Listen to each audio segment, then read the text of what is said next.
শহরের বাচ্চারা এবং গরিব বাচ্চারা দুধ কিন্তু খাওয়া হয় না। গ্রামে অন্তত কৃষক পরিবারে যদি একটা গরু থাকে তাহলে সেখানে অন্তত বাচ্চাদের দুধ খাওয়াটা কিছু হলেও নিশ্চয়তা থাকে, কিন্তু শহরের বাচ্চাদের সে নিশ্চয়তাটা থাকে না।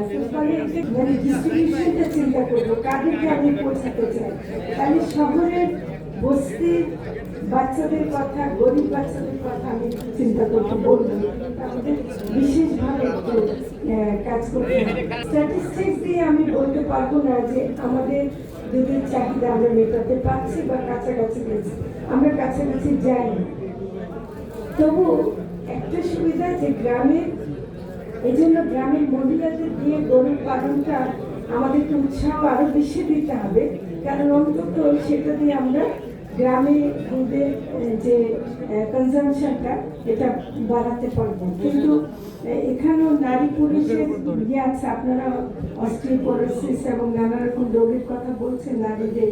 আমি একটু এই ফাঁকে একটু দেখে নিলাম, দেখলাম যে 37.3% অ্যাডাল্টদের অস্টিওপোরোসিস হওয়ার সম্ভাবনা থাকে। 37% তো অলমোস্ট 3 ভাগের 1 ভাগই অ্যাডাল্টরা অস্টিওপোরোসিসে ভুগছে। তাই যদি হয়, এবং তার মধ্যে আমি মনে করি যে জেন্ডার ডিসএগ্রিগেট করলে বোধহয় নারীদের সংখ্যা একটু বেশি হবে। তো সেটাতে আমরা কতখানি করছি, একটা মানে গরিব মহিলাও যখন গরু পালে সে গরুর দুধটা কিন্তু আগে ছেলেকে দেবে, পরে দেবে মেয়েকে, ঠিক কিনা? তো এটা আগে ছেলেকে দেবে, পরে মেয়েকে দেবে, নিজেও তো খাবেই না, নিজে একেবারেই পরে খাবে।